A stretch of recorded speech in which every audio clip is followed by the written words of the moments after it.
이 사연은 서울 강남구의 한 노부부의 실화를 각색하였습니다. 서울 강남의 한 고급 주택가, 이제는 은퇴한 회장님. 김태수는 그의 아내 박미자와 함께 조용한 아침을 맞이하고 있었습니다. 태수는 70세가 넘은 나이에도 여전히 건강했지만 그의 눈빛 속에는 누군가를 향한 깊은 그리움이 서려 있었습니다. 미자는 남편의 어깨에 손을 얹고 따뜻한 커피 한 잔을 내밀었죠. 여보, 오늘도 일어나자마자 수영이 방부터 들여다보네요. 태수는 한숨을 내쉬며 커피잔을 받아들었습니다. 20년 전 그가 이끌던 태수그룹은 국내 굴지의 기업으로 성장했지만 그 어떤 성공도 30년 전 잃어버린 딸 수영이의 빈자리를 채울 수 없었습니다. 미자야, 오늘이 무슨 날인지 알지? 미자의 눈시울이 붉어졌습니다. 물론 알고 있었습니다. 오늘은 수영이의 생일이었으니까요. 매년 이날이면 두 사람은 딸의 방에 케이크를 놓고 생일 축하 노래를 불렀습니다. 이제 50살이 됐겠네요. 우리 수영이가. 미자의 목소리가 떨렸습니다. 태수의 기억 속으로 그날의 광경이 선명하게 떠올랐습니다. 수영이가 7살 때였습니다. 남대문 시장에 가족 나들이를 갔다가 잠시 한눈을 판 사이 수영이가 사라졌습니다. 그날 이후로 태수는 전국에 수색 요청을 하고 현상금을 걸고 온갖 수단을 동원했지만 아이는 돌아오지 않았습니다. 수영이가 좋아하던 케이크 샀어요. 미자가 냉장고에서 작은 케이크를 꺼내며 말했습니다. 요즘은 무슨 케이크를 좋아할지 모르겠지만 태수는 묵묵히 고개를 끄덕였습니다. 그들의 마음속에서 수영이는 여전히 7살 소녀로 남아 있었습니다. 시간이 아무리 흘러도 그들에게 수영이는 앙증맞은 미소로 아빠 높이 올려줘 라고 외치던 그 아이였습니다. 수영이의 방은 30년간 그대로 보존되어 있었습니다. 분홍색 벽지, 인형들, 그리고 책상 위에 놓인 색연필과 스케치북까지. 태수는 딸의 방을 정리하자는 주변의 권유를 완강히 거부했습니다. 그에게 이 방은 희망의 상징이었으니까요. 언젠가 수영이가 돌아올 거라는. 여보, 이번 추석에는 더 크게 차려볼까요? 미자가 물었습니다. 다가오는 추석을 준비하며 그녀는 항상 수영이의 목까지 음식을 준비했습니다. 그래, 미자야. 올해도 수영이 몫은 꼭 챙겨두자고. 두 사람은 매년 추석마다 제사상에 수영이의 자리를 마련했습니다. 비록 죽었다는 확신은 없었지만 그렇다고 살아있다는 증거도 없었습니다. 이제 그들에게 수영이는 1년에 2번 마이너스 생일과 추석에만 존재하는 유령 같은 존재였습니다. 태수는 창밖을 바라보며 깊은 한숨을 내쉬었습니다. 그의 머릿속에는 항상 만약이라는 단어가 맴돌았습니다. 만약 그날 수영이의 손을 더 꽉 잡고 있었더라면? 만약 시장에 가지 않았더라면? 만약 지금 수영이가 어딘가에 살아있다면? 여보, 저 마트에 다녀올게요. 추석 준비할 게 많으니까. 미자는 태수의 생각을 방해하지 않으려는 듯 조용히 준비를 했습니다. 그녀 역시 자신만의 방식으로 그리움을 사귀고 있었습니다. 끊임없이 움직이고 집안일을 하고 음식을 준비하는 것. 그것이 미자가 슬픔을 견디는 방법이었습니다. 태수는 아내가 현관문을 나서는 소리를 듣고 있었습니다. 집안에 혼자 남겨진 그는 서랍에서 낡은 앨범을 꺼냈습니다. 수영이의 사진들이었죠. 웃고 있는 수영이, 놀이터에서 놀고 있는 수영이, 생일 파티 중인 수영이. 특히 태수의 시선이 오래 머무는 한 장의 사진이 있었습니다. 수영이가 5살 때 놀이터에서 넘어져 이마에 작은 상처를 입은 날 찍은 사진이었습니다. 수영이는 눈물을 글썽이면서도 용감하게 미소 짓고 있었고 이마에는 작은 반창고가 붙어 있었습니다. 그 상처는 나중에 작은 흉터로 남았는데 수영이 이마 왼쪽에 초승달 모양으로 자리 잡았죠. 우리 수영이 어디서 뭐하고 있을까? 태수는 사진에 손가락을 대며 중얼거렸습니다. 시간은 흘러 추석이 다가왔습니다. 태수와 미자의 넓은 집은 제사 준비로 분주해졌습니다. 다른 가족들은 없었습니다. 태수에게는 형제가 없었고 미자의 친정 식구들은 모두 지방에 살고 있었죠. 그들에게는 수영이가 유일한 자녀였고 그녀가 사라진 후 더 이상 아이를 갖지 않았습니다. 여보, 과일 좀 씻어주실래요? 미자가 부엌에서 소리쳤습니다. 태수는 앨범을 닫고 부엌으로 향했습니다. 평소에는 가정부가 있었지만 추석 음식만큼은 미자가 직접 준비하길 고집했습니다. 그녀에게 이것은 딸을 위한 작은 의식과도 같았으니까요. 부엌에는 이미 다양한 제사 음식이 준비되고 있었습니다. 갈비찜, 전, 나물, 과일. 미자는 항상 수영이가 좋아했던 음식들도 함께 준비했습니다. 딸기 케이크와 초콜릿 우유 같은 것들이요. 미자야, 좀 쉬어. 아침부터 너무 무리하는 것 같아. 태수가 걱정스럽게 말했습니다. 미자는 미소를 지었지만 그 미소가 눈까지 닿지는 않았습니다. 괜찮아요. 우리 수영이를 위한 건데. 그때였습니다. 미자가 갑자기 가슴을 움켜쥐더니 비틀거렸습니다. 태수는 재빨리 아내를 붙잡았습니다. 미자야, 미자야, 괜찮아?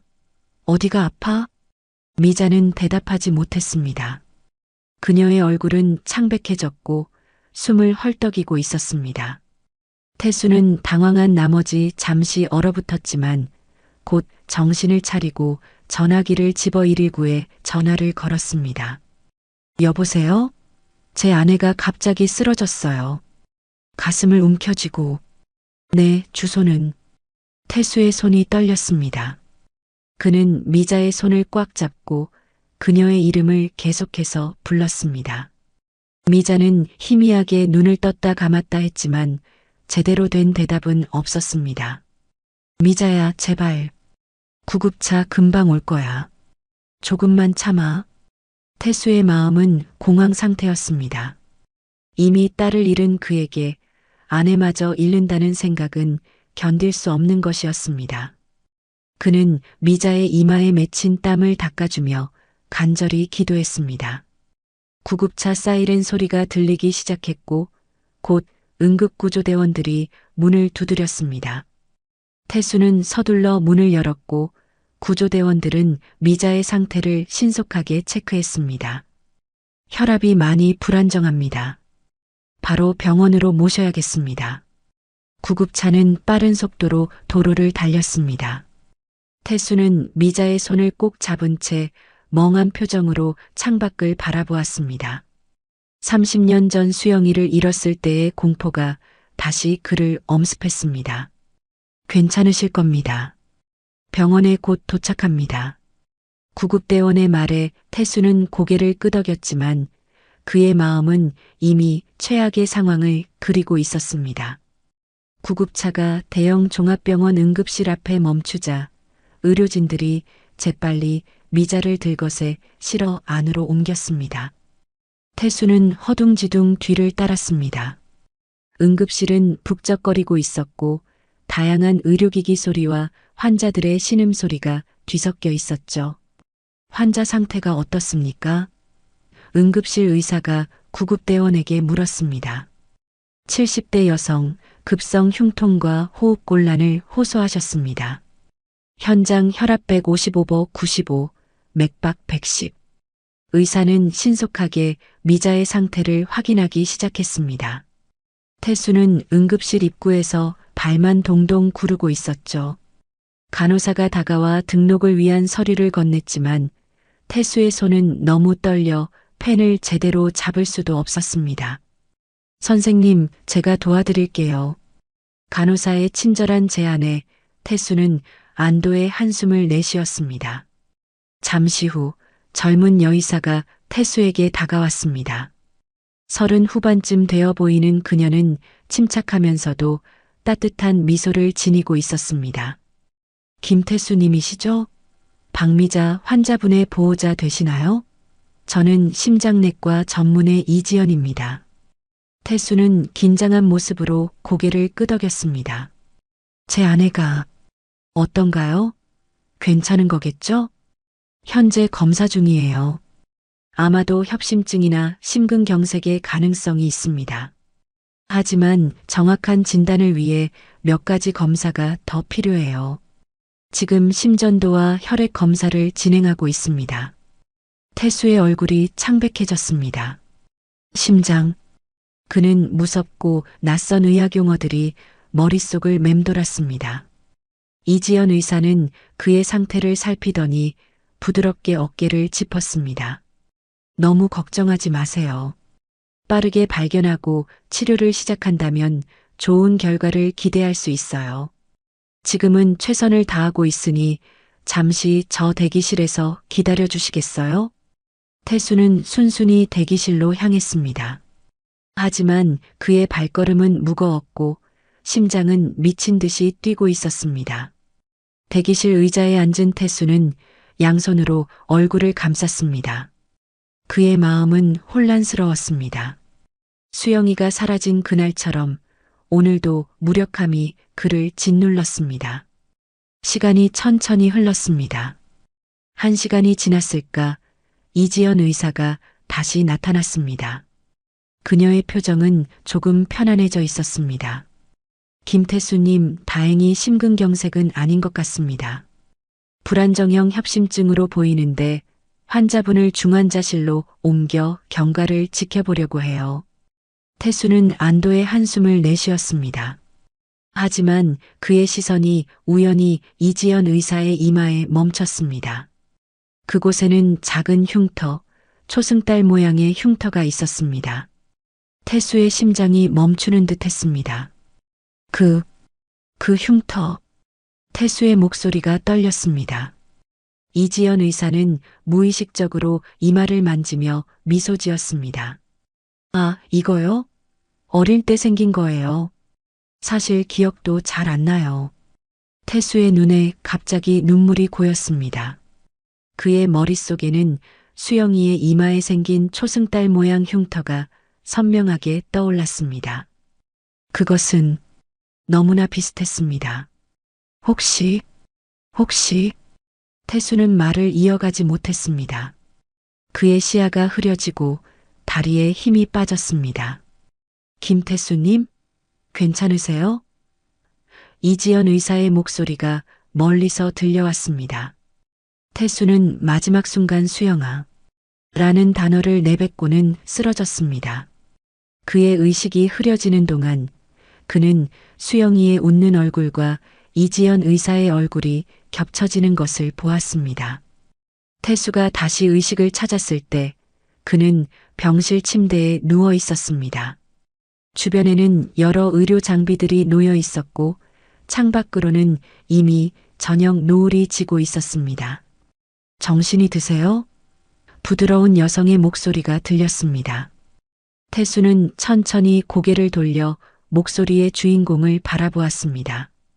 이지연 의사였습니다. 그녀는 차트를 확인하며 태수에게 미소 지었습니다.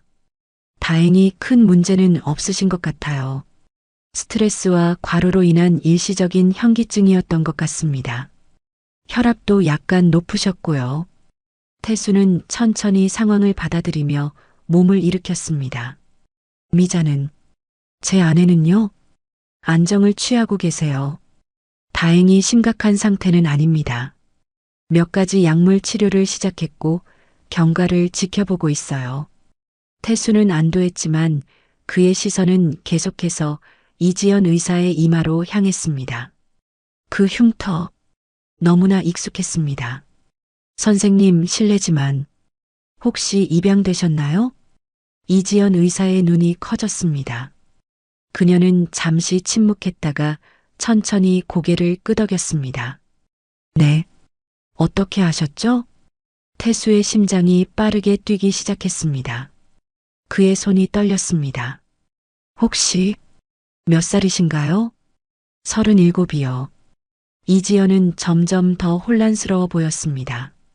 그리고 그 흉터는 언제 생긴 건가요? 이지연은 이마의 흉터를 만지며 생각에 잠겼습니다. 정확히는 모르겠어요. 입양 부모님 말씀으로는 제가 왔을 때 이미 있었다고 하셨어요. 제가 7살 때 입양되었거든요. 태수의 눈에서 눈물이 흘러내렸습니다. 그의 온몸이 떨리기 시작했고 호흡이 가빠졌습니다. 선생님, 괜찮으세요? 이지연이 걱정스럽게 물었습니다. 수영아, 태수가 속삭이듯 말했습니다. 이지연은 혼란스러운 표정으로 태수를 바라보았습니다. 뭐라고 하셨죠? 태수는 깊은 숨을 내쉬었습니다. 그는 천천히 떨리는 목소리로 말했습니다. 30년 전 남대문 시장에서 제 딸이 사라졌습니다. 그 아이 이름은 김수영이었고 이마에는 초승달 모양의 흉터가 있었습니다. 이지연의 얼굴에서 혈색이 빠져나갔습니다. 그녀는 말없이 태수를 바라보았습니다. 그녀의 눈에도 혼란과 충격이 가득했습니다. 저는 입양된 것 말고는 제 과거에 대해 아는 게 없어요. 이지연이 떨리는 목소리로 말했습니다. 부모님께서는 제가 보육원에서 왔다고만 말씀하셨어요. 태수는 천천히 팔을 뻗었지만 이내 멈췄습니다. 그는 너무 많은 감정이 한꺼번에 밀려와 무엇을 해야 할지 알 수 없었습니다. 정말 당신이 우리 수영이일까? 그가 중얼거렸습니다. 그때 간호사가 병실에 들어왔습니다. 이지연 선생님, 응급 환자가 왔습니다. 이지연은 잠시 혼란스러운 표정을 지었다가 곧 전문가적인 모습으로 돌아왔습니다. 네, 바로 가겠습니다. 그녀는 태수를 향해 고개를 숙였습니다. 죄송합니다. 잠시 가봐야 할 것 같아요. 나중에 다시 오겠습니다. 이지연 의사가 나간 후 태수는 한동안 멍하니 천장을 바라보았습니다. 그의 마음은 혼란스러웠지만 동시에 이상한 평온함도 느껴졌습니다. 30년 동안 찾아 헤매던 딸을 우연히 만나게 될 가능성이라니. 그것은 기적이라 해도 과언이 아니었습니다. 태수는 천천히 일어나 병실 창가로 걸어갔습니다. 서울의 밤 풍경이 그의 눈앞에 펼쳐졌습니다. 수많은 빌딩들 사이로 빛나는 조명들, 그리고 그 아래에서 살아가는 수백만 명의 사람들. 그 모든 사람들 중에서 그가 자신의 딸을 다시 만날 확률이 얼마나 될까요? 거의 불가능에 가까웠지만 지금 그는 그 불가능이 현실이 될지도 모른다는 희망을 품고 있었습니다. 아내에게 어떻게 말해야 할까? 태수는 창밖을 바라보며 중얼거렸습니다. 미자는 수영이를 가장 그리워했던 사람이었습니다. 하지만 이런 상황에서 심장 문제로 입원 중인 아내에게 이 충격적인 사실을 어떻게 전해야 할지 태수는 갈피를 잡을 수 없었습니다. 밤이 깊어갔고 태수는 병실 침대에 누워 잠을 청했지만 그의 머릿속은 온통 수영이와 이지연 의사로 가득 차 있었습니다. 그는 두 사람의 얼굴을 계속해서 비교하며 이지연이 정말 자신의 딸인지 확신하려 했습니다. 다음 날 아침 태수는 일찍 눈을 떴습니다. 그는 침대에서 일어나 화장실에서 얼굴을 씻고 간호사에게 미자의 병실을 물었습니다. 그녀는 이미 일반 병동으로 옮겨진 상태였습니다. 태수는 아내의 병실로 향했습니다. 미자는 창가 쪽 침대에 앉아 있었고 그녀의 얼굴은 여전히 창백했지만 전날보다는 나아 보였습니다. 여보, 괜찮아요? 태수가 걱정스럽게 물었습니다. 미자는 약하게 미소 지었습니다. 네, 많이 좋아졌어요. 당신은요? 간호사가 당신도 쓰러졌다고 하던데. 태수는 미자의 손을 잡고 침대 옆에 앉았습니다. 그는 이지연 의사에 대해 말해야 할지 고민했지만 아직은 아내의 건강이 더 중요하다고 생각했습니다. 괜찮아. 그냥 일시적인 현기증이었어. 내가 너무 걱정해서 그랬나 봐. 태수가 말했습니다. 그때 병실 문이 열리고 이지연 의사가 들어왔습니다. 그녀는 미자의 차트를 확인하며 환자의 상태를 점검했습니다.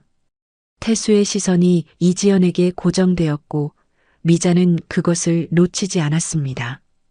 안녕하세요, 박미자님. 오늘 상태는 어떠세요? 이지연이 친절하게 물었습니다.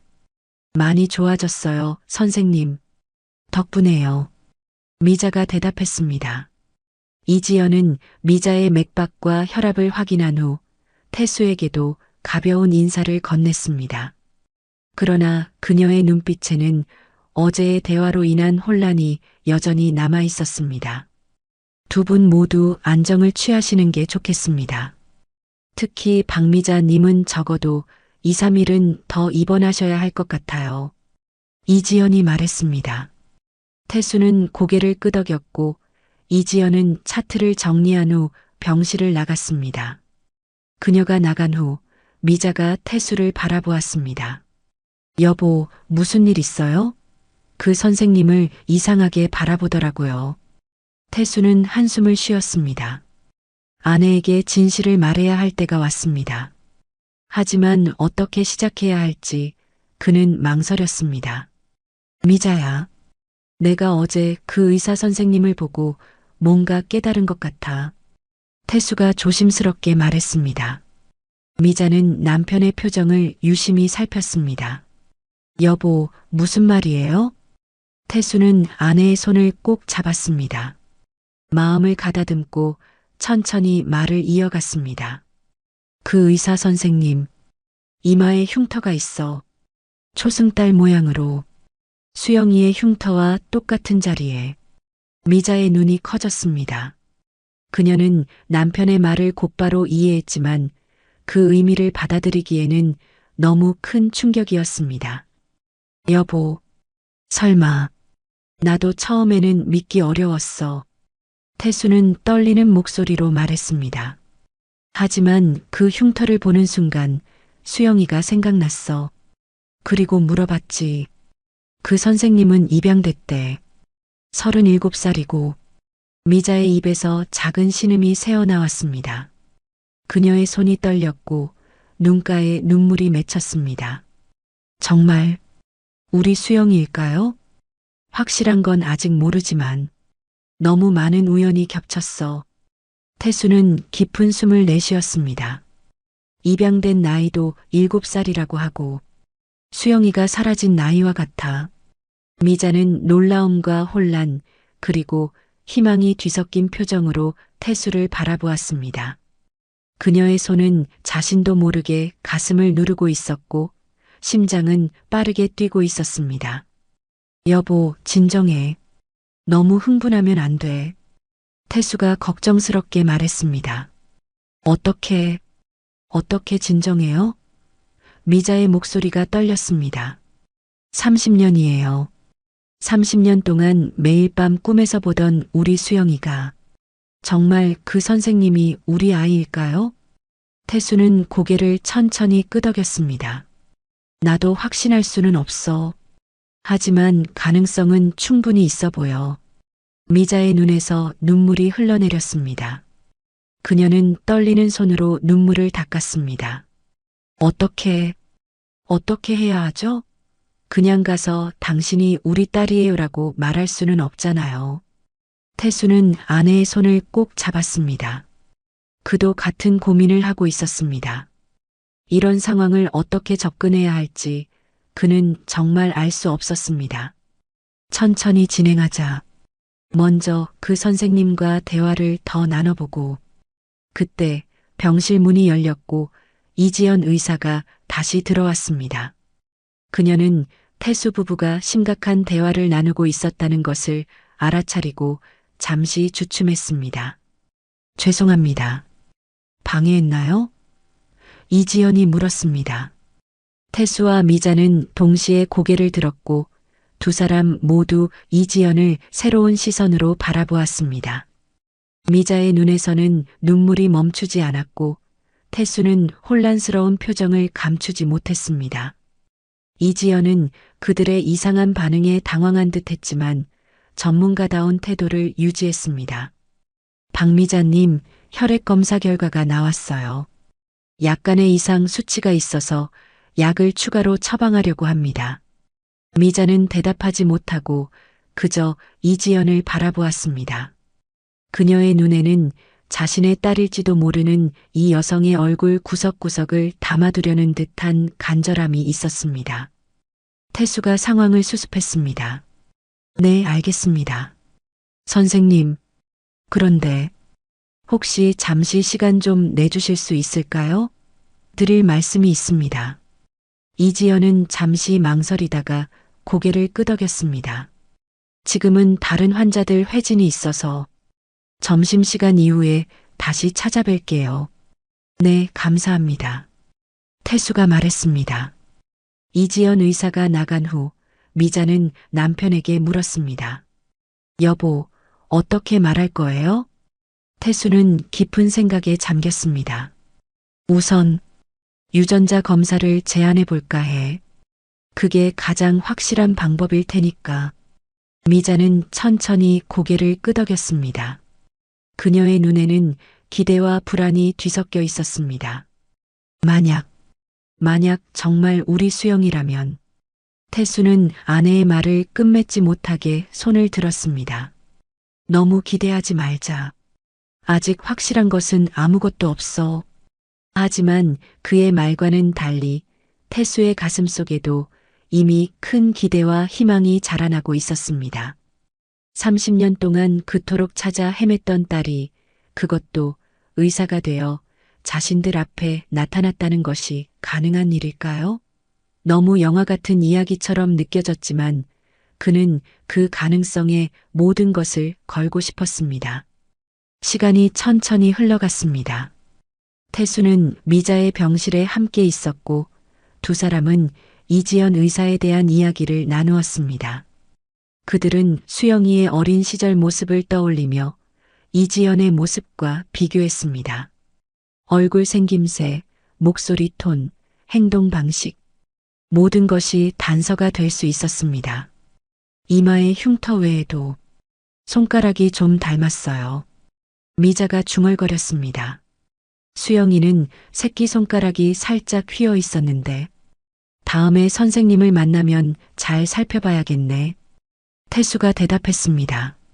점심시간이 지나고 약속대로 이지연 의사가 병실을 찾아왔습니다. 그녀는 약간 긴장한 모습이었지만 침착함을 유지하려 노력했습니다. 안녕하세요. 김태수님, 박미자님. 말씀하실 것이 있다고 하셨죠? 이지연이 물었습니다. 태수는 깊은 숨을 내쉬고 이지연에게 자리를 권했습니다. 네, 선생님. 사실 어제 제가 선생님께 말씀드린 내용 기억하시죠? 이지연은 고개를 끄덕였습니다. 네, 잃어버린 딸에 대한 이야기요. 저희는 혹시 선생님이 저희 딸일지도 모른다고 생각하고 있습니다. 태수가 조심스럽게 말했습니다. 이지연의 표정이 복잡해졌습니다. 그녀는 태수 부부를 번갈아 바라보았습니다. 사실 저도 어제부터 그 가능성에 대해 많이 생각해 봤어요. 하지만 이건 너무 큰일이잖아요. 미자가 이지연의 손을 잡으려 했지만 중간에 멈췄습니다. 그녀는 아직 확신이 없었고 서두르고 싶지 않았습니다. 우리도 알아요. 그래서 확실히 하고 싶어요. 태수가 말을 이었습니다. 유전자 검사를 해볼 수 있을까요? 그게 가장 확실한 방법일 것 같습니다. 이지연은 잠시 생각에 잠겼다가 고개를 끄덕였습니다. 네, 그게 좋을 것 같아요. 사실 저도 확인하고 싶어요. 태수와 미자는 서로를 바라보았습니다. 그들의 눈에는 희망이 빛나고 있었습니다. 이지연은 의사로서의 전문성을 되찾으며 설명을 시작했습니다. 유전자 검사는 간단한 구강세포 채취로 가능해요. 결과가 나오기까지는 보통 2, 3일 정도 걸리지만 병원에서 긴급하게 진행하면 내일까지도 가능할 수도 있어요. 네, 가능한 빨리 진행했으면 좋겠습니다. 태수가 말했습니다. 이지연은 고개를 끄덕였습니다. 검체 채취는 오늘 바로 가능해요. 제가 필요한 절차를 준비하겠습니다. 이지연이 병실을 나간 후 태수와 미자는 말없이 서로를 바라보았습니다. 둘 다 너무 많은 감정이 교차하고 있었고 그것을 말로 표현하기는 어려웠습니다. 여보, 만약 정말이라면. 미자가 속삭였습니다. 그래, 만약 정말이라면. 태수도 같은 감정에 사로잡혀 있었습니다. 두 사람은 더 이상 말을 잇지 못했습니다. 그들의 마음은 이미 30년 전으로 돌아가 수영이와 함께했던 행복한 시간들을 떠올리고 있었습니다. 1시간 후 간호사가 검체 채취를 위해 병실을 방문했습니다. 태수와 미자 그리고 이지연 모두 구강세포를 채취했고 샘플은 즉시 검사실로 보내졌습니다. 결과는 내일 오전에 나올 예정입니다.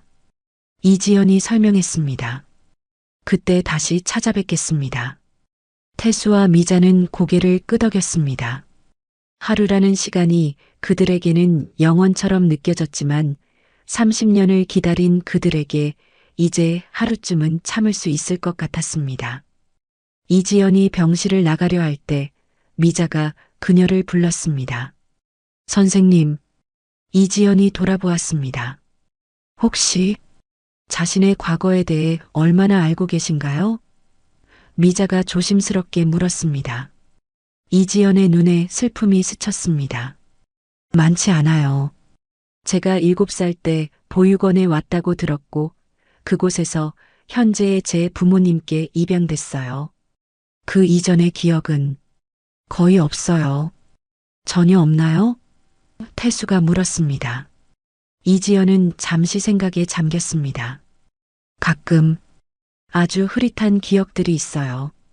시장 같은 곳의 붉은 현수막, 따뜻한 손길. 하지만 구체적인 얼굴이나 이름은 기억나지 않아요. 태수와 미자는 서로를 바라보았습니다. 남대문 시장의 붉은 현수막.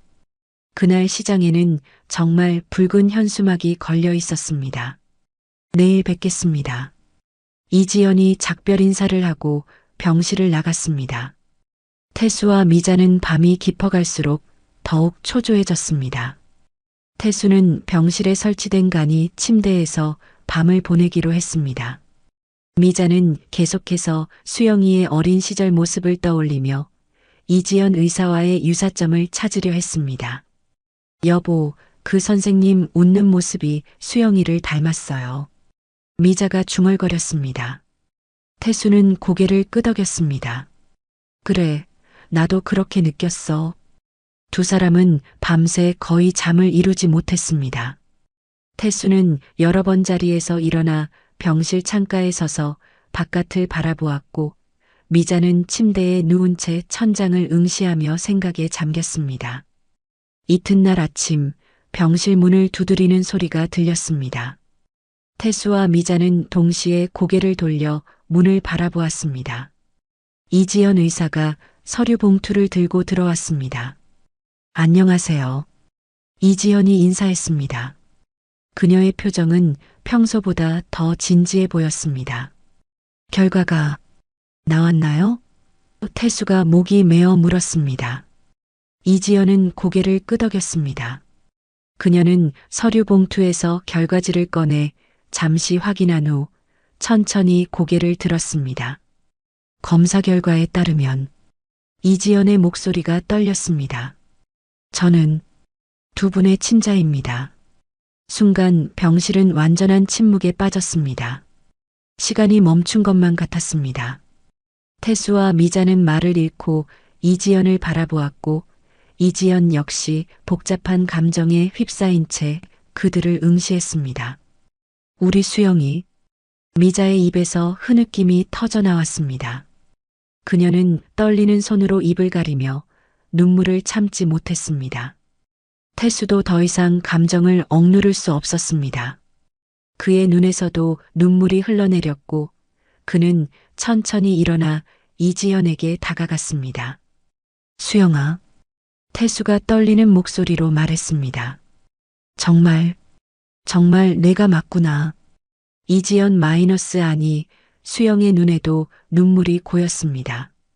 그녀는 태수의 앞에 서서 복잡한 감정에 휩싸인 채 그를 바라보았습니다. 병실 안에는 오직 흐느낌 소리만 가득했습니다. 태수는 더 이상 참지 못하고 딸을 향해 팔을 벌렸습니다. 수영은 잠시 주저했지만 곧 아버지의 품에 안겼습니다. 그 순간 30년의 세월이 한순간에 무너져 내렸습니다. 아버지.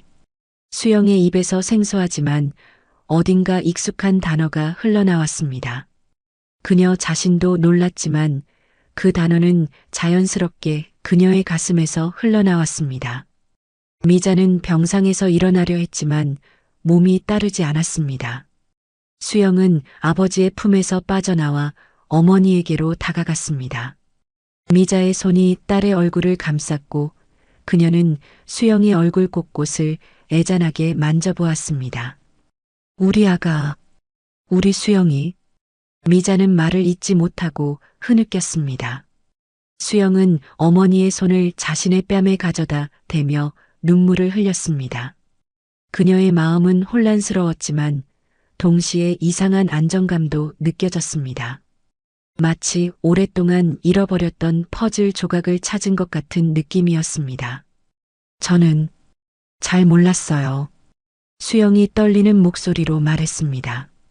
입양된 것은 알았지만 제 과거에 대해서는 거의 기억이 없었어요. 태수는 수영의 어깨를 감싸 안으며 말했습니다. 괜찮아. 이제 우리가 함께 있잖니. 30년. 참 긴 시간이었구나. 세 사람은 한동안 말없이 서로를 껴안고 있었습니다. 너무 많은 감정과 질문이 있었지만 지금은 그저 재회의 순간을 만끽하고 싶었습니다. 문득 수영이 정신을 차리고 말했습니다. 저, 아직 환자들이 기다리고 있어요. 오늘 회진이 있거든요. 태수와 미자는 이해한다는 듯 고개를 끄덕였습니다. 수영은 의사로서의 책임감도 있었고 또한 이 갑작스러운 상황을 조금 더 정리할 시간이 필요했습니다. 걱정 말거라. 우리는 여기 있을 테니 내 일을 마치고 와라. 태수가 다정하게 말했습니다. 수영은 고마움을 표하며 병실을 나갔습니다. 문이 닫히자 태수와 미자는 서로를 바라보았습니다. 두 사람의 눈에는 기쁨과 안도 그리고 앞으로의 기대가 가득했습니다. 여보, 믿어지세요? 미자가 속삭였습니다. 우리 수영이를 찾았어요. 태수는 아내의 손을 꼭 잡았습니다. 기적이야. 정말 기적이야. 그날 오후 수영은 회진을 마치고 다시 태수 부부의 병실을 찾았습니다. 이번에는 의사 가운이 아닌 평상복 차림이었습니다.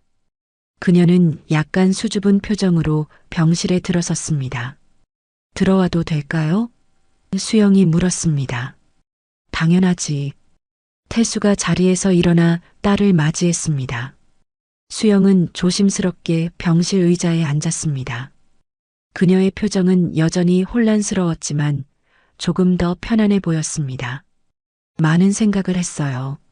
수영이 입을 열었습니다. 아직도 믿기지 않지만 검사 결과는 분명하니까요.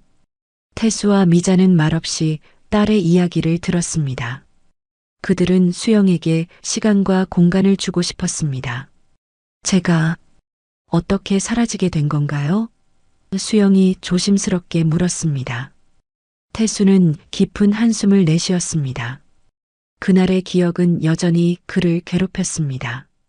남대문 시장이었어. 내가 7살 때였지. 우리 가족이 쇼핑을 하러 갔는데 내가 잠시 한눈을 판 사이에 내가 사라져버렸어. 미자가 이어받았습니다. 우리는 미칠 듯이 널 찾았어. 경찰에 신고하고 전단지도 붙이고 아버지는 회사 사람들까지 총동원해서 찾았지만 태수의 목소리가 떨렸습니다. 내 인생 최대의 후회야. 내 손을 꼭 잡고 있었어야 했는데. 수영은 아버지의 손을 조심스럽게 잡았습니다. 자책하지 마세요. 제가 어떻게 보육원에 가게 됐는지는 모르겠지만 나쁜 일을 당하지는 않았어요. 좋은 양부모님을 만났고 의사가 될 수 있었으니까요. 내 양부모님은 어떤 분들이셨니? 미자가 물었습니다. 수영의 얼굴에 따뜻한 미소가 번졌습니다. 정말 좋은 분들이에요. 아버지는 교수였고 어머니는 주부셨어요. 두 분 다 저를 정말 사랑해 주셨죠. 태수와 미자는 복잡한 감정에 휩싸였습니다. 한편으로는 딸이 좋은 환경에서 자랐다는 사실에 안도했지만 다른 한편으로는 딸의 성장 과정을 함께하지 못했다는 아쉬움이 밀려왔습니다. 지금도 연락하고 지내니? 태수가 물었습니다. 네, 물론이죠. 아버지는 이미 돌아가셨지만 어머니는 아직 건강하세요. 제가 결혼도 하지 않고 병원 일에만 매달리니까 항상 걱정하세요. 수영이 웃으며 말했습니다. 잠시 침묵이 흘렀습니다. 그들은 서로에 대해 알아가는 시간이 필요했습니다. 그런데 이제 어떻게 해야 할지 모르겠어요. 수영이 조심스럽게 말했습니다. 갑자기 친부모를 찾은 것도 놀랍고 제가 의사로 계속 일해야 하는데. 태수가 딸의 손을 꼭 잡았습니다. 걱정하지 마라. 우리는 내 인생을 방해하려는 게 아니야. 그저 내가 우리 곁에 있다는 것만으로도 충분히 행복하단다. 미자도 고개를 끄덕였습니다. 그래, 수영아. 우리는 그저 내가 잘 지내는 모습을 보고 싶을 뿐이야. 수영의 눈에 다시 눈물이 고였습니다. 그녀는 생각지도 못한 부모의 이해심에 감동했습니다. 고마워요. 어머니, 아버지. 그날 저녁 수영은 자신의 사무실에서 양어머니에게 전화를 걸었습니다. 이 놀라운 소식을 어떻게 전해야 할지 고민했지만 결국 모든 것을 솔직하게 말하기로 했습니다. 어머니, 제가 친부모님을 만났어요. 전화 너머로 잠시 침묵이 흘렀습니다. 그리고 이윽고 수영의 양어머니가 차분한 목소리로 대답했습니다. 정말? 어떻게 된 일이니? 수영은 지난 며칠간의 일들을 상세히 설명했습니다. 병원에 입원한 노부부, 아버지의 이마 흉터에 대한 이야기, 그리고 유전자 검사 결과까지. 그랬구나. 양어머니의 목소리가 떨렸습니다. 내가 행복하니? 수영은 눈물을 참으며 대답했습니다. 네, 어머니. 하지만 걱정하지 마세요.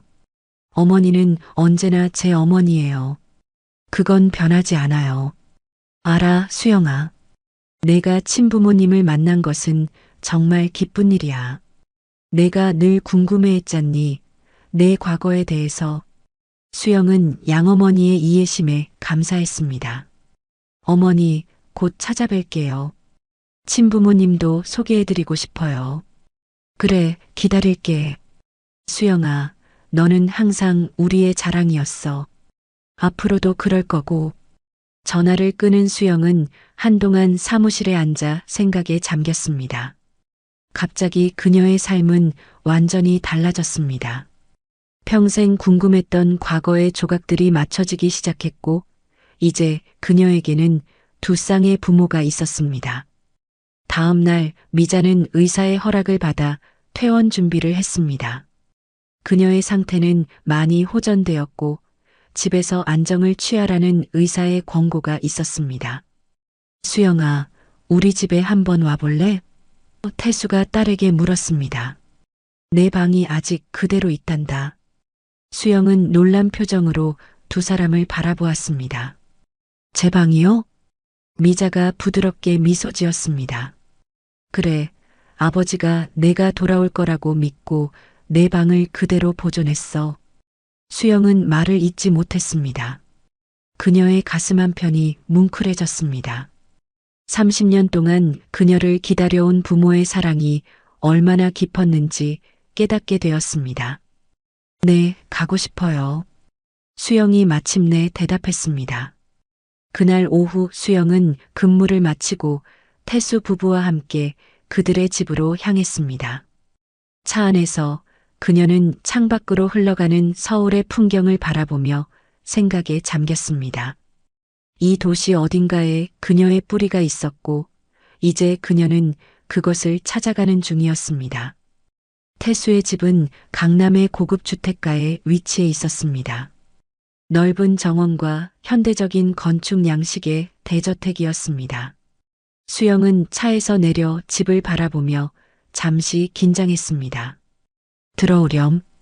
태수가 딸을 안내했습니다. 집안은 고급스러우면서도 따뜻한 분위기였습니다.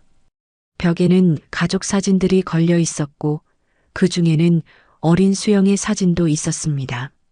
수영은 자신의 어린 시절 모습을 보며 심장이 빠르게 뛰는 것을 느꼈습니다. 이쪽이 내 방이란다. 미자가 2층으로 안내했습니다. 문을 열자 마치 시간이 멈춘 듯한 공간이 나타났습니다.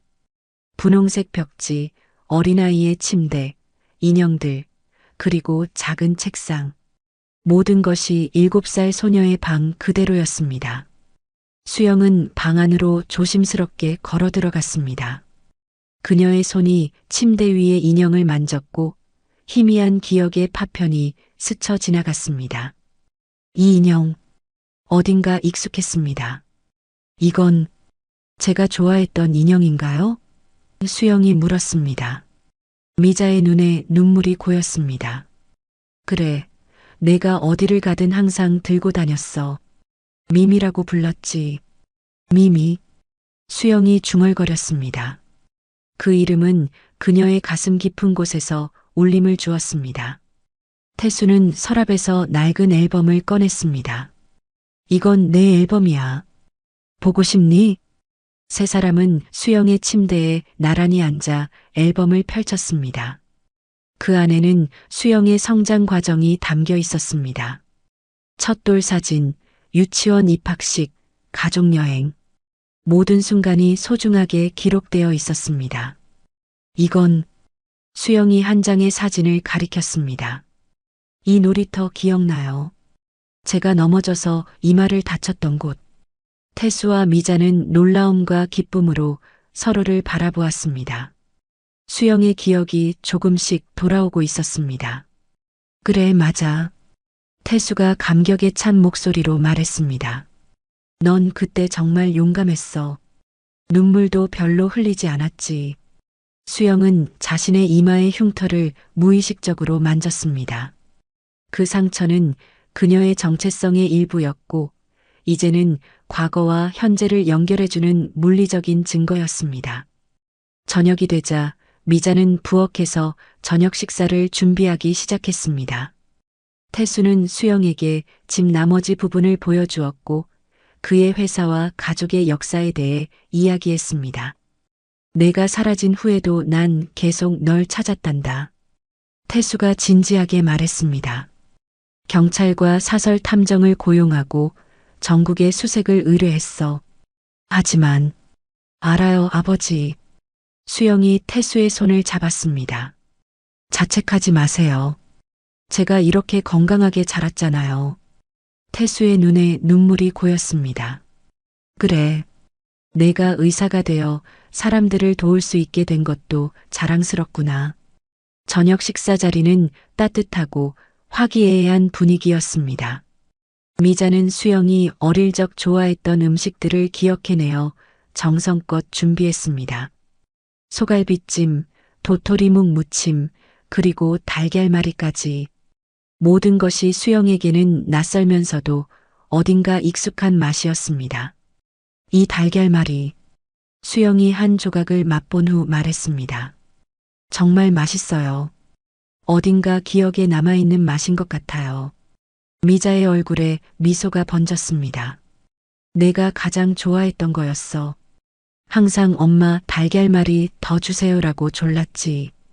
수영은 그 말에 미소 지었습니다. 그녀의 마음속 깊은 곳에서 희미하게나마 그 기억의 파편이 살아나는 것 같았습니다. 그런데 수영아, 태수가 와인 한 잔을 마시며 물었습니다. 내 양부모님은 어떻게 지내시니? 그분들께도 이 사실을 말씀드렸니? 수영은 고개를 끄덕였습니다. 네, 어제 양어머니께 전화로 말씀드렸어요. 다행히 이해해 주셨어요. 아버지는 이미 10년 전에 돌아가셨고, 어머니는 지금 대구에 사세요. 언젠가 만나 뵙고 싶구나. 미자가 진심 어린 목소리로 말했습니다. 우리 수영이를 잘 키워주신 은인이시니까. 수영은 두 가족 사이에서 느끼는 복잡한 감정을 정리하려고 노력했습니다. 그것은 쉬운 일이 아니었지만 모두가 서로를 존중하고 이해하려는 마음이 있다는 사실이 그녀를 안심시켰습니다. 그럼, 수영아, 내 삶에 대해 더 이야기해 줄래?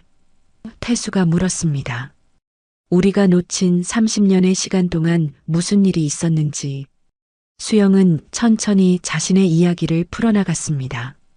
그녀가 어떻게 보육원에서 지냈는지, 어떻게 이지연이라는 이름을 갖게 되었는지, 그리고 어떻게 의사가 되기로 결심했는지에 대해 말했습니다. 저는 항상 뭔가 빈 공간이 있다고 느꼈어요.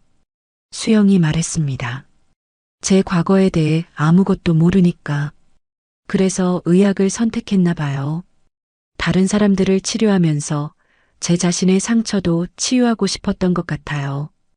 태수와 미자는 딸의 이야기를 들으며 눈물을 참았습니다. 그들은 딸의 성장 과정에서 빠진 모든 순간들을 상상하며 그 시간 동안 그녀가 겪었을 외로움과 혼란을 생각했습니다. 수영아, 우리가 더 열심히 찾았어야 했는데. 미자가 흐느꼈습니다. 수영은 어머니의 손을 잡았습니다. 아니에요, 어머니. 아무도 잘못한 게 없어요. 이제 우리는 서로를 찾았으니까 앞으로의 시간을 소중히 여기면 돼요. 식사를 마친 후 세 사람은 거실로 자리를 옮겼습니다. 태수는 오래된 가족 비디오를 찾아냈고 그들은 함께 수영의 어린 시절 영상을 보기 시작했습니다. 화면 속에는 웃고 있는 5살의 수영이 있었습니다. 그녀는 분홍색 원피스를 입고 정원에서 뛰어놀고 있었습니다. 태수와 미자는 그 모습을 사랑스럽게 바라보고 있었죠. 이건 내 5번째 생일 파티야. 미자가 설명했습니다. 그날 내 친구들을 모두 초대했었지. 수영은 화면 속 자신의 모습을 신기하게 바라보았습니다. 그것은 마치 다른 세계의 이야기 같았습니다. 하지만 동시에 그녀의 마음 깊은 곳에서는 뭔가가 울림을 주고 있었습니다. 비디오가 계속 재생되는 동안 수영의 눈에 한 장면이 들어왔습니다. 그녀가 아버지의 어깨 위에 올라타 웃고 있는 모습이었습니다. 태수는 딸을 높이 들어 올리며 우리 수영이 공주님 하고 외치고 있었죠. 아, 수영의 입에서 작은 탄식이 새어나왔습니다. 저도 이 기억이 있어요. 아버지가 저를 들어 올리던 그 느낌. 태수의 눈이 빛났습니다. 정말 내가 기억하니? 수영은 고개를 끄덕였습니다. 네, 아주 흐릿하지만 그 안전한 느낌을 기억해요. 그날 밤 수영은 부모님의 집에서 하룻밤을 묵기로 했습니다. 물론 그녀의 어린 시절 방에서요. 침대는 그녀에게는 이미 너무 작았지만 그녀는 상관하지 않았습니다. 그것은 그저 물리적인 공간일 뿐이었고 중요한 것은 그 공간이 담고 있는 의미였습니다. 침대에 누운 수영은 천장을 바라보며 생각에 잠겼습니다. 불과 며칠 전까지만 해도 그녀는 평범한 의사 이지현이었습니다. 그리고 지금 그녀는 김수영이 되었고 30년 동안 그녀를 기다려온 부모를 되찾았습니다. 새벽녘 수영은 이상한 꿈을 꾸었습니다. 꿈속에서 그녀는 남대문 시장에 붐비는 거리에 서 있었습니다. 빨간 현수막들이 바람에 펄럭이고 사람들이 분주하게 오가고 있었습니다. 그녀는 누군가의 손을 잡고 있었는데 갑자기 그 손이 놓여졌습니다. 그리고 공포와 혼란이 밀려왔습니다. 수영은 식은땀을 흘리며 잠에서 깼습니다. 창밖으로 새벽빛이 스며들고 있었습니다. 그녀는 천천히 일어나 창가로 걸어갔습니다. 이제 조각들이 맞춰지기 시작했습니다. 그날의 기억, 그녀가 잃어버렸던 그 순간이 희미하게 남아 돌아오고 있었습니다. 아침이 되자 수영은 부엌에서 미자가 아침 식사를 준비하는 소리에 이끌려 내려갔습니다. 미자는 딸을 보자 따뜻하게 미소 지었습니다. 잘 잤니, 수영아? 네, 어머니. 수영이 대답했습니다. 그녀는 잠시 망설이다가 덧붙였습니다. 사실 꿈을 꿨어요. 남대문 시장에 대한 꿈이었어요. 미자의 손이 잠시 멈췄습니다. 그녀는 천천히 수영을 바라보았습니다. 무슨 꿈이었니? 수영은 꿈의 내용을 상세히 설명했습니다. 미자는 가슴을 쓸어내리며 의자에 앉았습니다. 그날이 바로 그랬어. 미자가 떨리는 목소리로 말했습니다.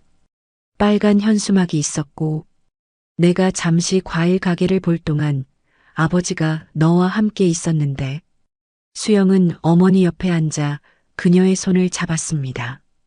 제 기억이 조금씩 돌아오고 있는 것 같아요.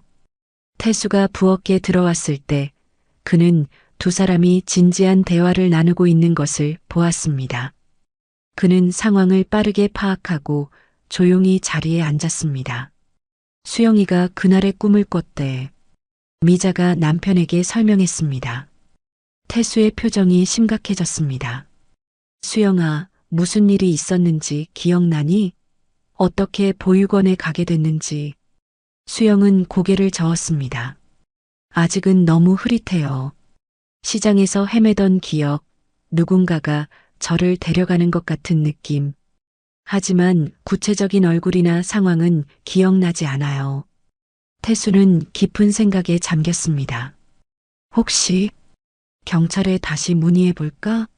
그때 보고서를 다시 살펴보면 뭔가 단서가 있을지도 모르지. 좋은 생각이에요. 수영이 동의했습니다. 저도 제 과거에 대해 더 알고 싶어요. 아침 식사 후 수영은 병원으로 출근해야 했습니다. 그녀는 부모님과 작별 인사를 나누며 저녁에 다시 오기로 약속했습니다. 수영아, 오늘은 추석이구나. 미자가 갑자기 말했습니다. 우리가 함께 제사를 지내려던 날이었어. 수영은 잠시 생각에 잠겼습니다. 제사요? 아, 제가 없어서 제사를 지내려고 하셨던 거군요. 태수가 고개를 끄덕였습니다. 그래, 매년 추석마다 내 자리를 마련했었어. 이제 그럴 필요 없겠네요. 수영이 미소 지었습니다.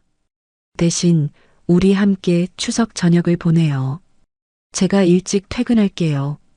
태수와 미자는 딸의 제안에 기쁘게 동의했습니다. 수영이 떠난 후 두 사람은 거실에 앉아 이 모든 상황의 놀라움을 다시 한번 실감했습니다. 여보, 믿어지세요? 미자가 남편에게 물었습니다. 이번 추석에 우리 수영이가 정말 우리와 함께 있다니. 태수는 아내의 손을 꼭 잡았습니다. 기적이야. 정말 기적이라고밖에 할 수 없어. 병원에서 수영은 바쁜 일과를 보내며 틈틈이 자신의 새로운 상황에 대해 생각했습니다. 그녀의 동료들은 그녀가 조금 다른 것을 눈치챘지만 수영은 아직 그 사실을 공유할 준비가 되어 있지 않았습니다. 오후 회진을 마친 후 수영은 자신의 사무실에서 한 가지 결정을 내렸습니다. 그녀는 자신의 양부모님 성함인 이지영과 함께 본명인 김수영도 함께 사용하기로 했습니다. 그것은 그녀의 두 가지 정체성을 모두 존중하는 방식이었습니다. 저녁이 되자 수영은 약속대로 일찍 퇴근하여 부모님 집으로 향했습니다. 그녀는 도중에 과일과 케이크를 사들고 갔습니다. 비록 전통적인 추석 음식은 아니었지만 그녀는 특별한 날을 축하하고 싶었습니다. 태수의 집에 도착하자 그녀는 현관에서 풍기는 맛있는 음식 냄새에 기분이 좋아졌습니다. 문을 열자 미자가 반가운 얼굴로 그녀를 맞이했습니다. 수영아, 왔구나. 오늘은 내가 좋아하는 음식들을 다 준비했어. 수영은 부엌으로 들어가 어머니를 도왔습니다. 그녀는 어머니가 음식을 준비하는 모습을 보며 어딘가 익숙한 느낌을 받았습니다. 어쩌면 그녀의 몸이 기억하고 있는 것인지도 모릅니다. 태수는 거실에서 제사상을 차리고 있었습니다. 그는 딸이 오자 환하게 웃었습니다. 수영아, 이제 우리가 함께 제사를 지낼 필요는 없지만 조상님들께 감사드리는 의미로 작게라도 차려볼까 해. 수영은 고개를 끄덕였습니다. 좋은 생각이에요, 아버지. 세 사람은 함께 제사상을 완성했습니다. 각종 제사 음식과 과일, 그리고 술까지 모든 것이 정성스럽게 준비되었습니다. 이제 절을 올리자. 태수가 말했습니다. 수영은 부모님을 따라 조상님들께 절을 올렸습니다. 그 순간 그녀는 이상한 감정에 휩싸였습니다. 마치 자신이 오랜 시간 동안 잊고 있던 무언가를 다시 찾은 것 같은 느낌이었습니다. 그것은 단순한 의식이 아니라 그녀의 뿌리와 정체성에 대한 연결이었습니다. 제사를 마친 후 세 사람은 저녁 식사를 함께 했습니다. 대화는 자연스럽게 흘러갔고 수영은 점점 더 이 가족의 일부가 되어가는 느낌을 받았습니다. 수영아, 내일 경찰서에 함께 가볼까? 태수가 제안했습니다. 그날의 기록을 좀 더 자세히 살펴보고 싶어? 수영은 고개를 끄덕였습니다. 네, 아버지. 저도 알고 싶어요. 미자는 조심스럽게 말을 꺼냈습니다. 수영아, 혹시 양부모님께도 이 사실을 알려드렸니? 네, 어머니께 전화로 말씀드렸어요. 처음에는 놀라셨지만 이해해 주셨어요. 오히려 저를 위해 기뻐하셨죠. 태수와 미자는 안도의 표정을 지었습니다. 그들은 수영의 양부모님에게 감사함을 느꼈고 언젠가는 만남의 자리도 마련하고 싶어 했습니다. 다음 날 아침 태수와 수영은 함께 경찰서를 찾았습니다. 미자는 건강 상태를 고려해 집에서 쉬기로 했습니다. 태수는 운전을 하면서 간간히 딸을 힐끔거렸습니다. 아직도 믿기지 않는 현실이었습니다. 아버지, 괜찮으세요? 수영이 물었습니다. 태수는 미소 지었습니다. 그냥 내가 내 옆에 앉아 있는 게 꿈만 같구나. 수영도 따뜻하게 미소 지었습니다. 그녀에게도 이 모든 상황이 비현실적이게 느껴졌지만 동시에 무언가 맞춰지는 듯한 느낌도 있었습니다. 경찰서에 도착한 두 사람은 실종 사건을 담당했던 부서를 찾았습니다. 물론 30년이 지난 지금 당시의 담당자는 이미 퇴직했거나 다른 부서로 이동했을 테지만 기록은 남아있을 것이라고 기대했습니다. 안녕하세요. 도움이 필요합니다. 태수가 안내 데스크에 선 여경에게 말했습니다. 30년 전 실종 사건 기록을 찾고 있습니다. 여경은 두 사람을 바라보며 질문했습니다. 어떤 실종 사건인가요? 태수가 설명했습니다. 1995년에 남대문 시장에서 제 딸이 실종되었습니다. 김수영이라고요. 당시 7살이었습니다. 여경은 잠시 생각하더니 전화를 들어 내부 통화를 했습니다. 네, 오래된 실종 사건 자료를 찾고 계신 분들이 오셨어요. 네, 1995년. 알겠습니다.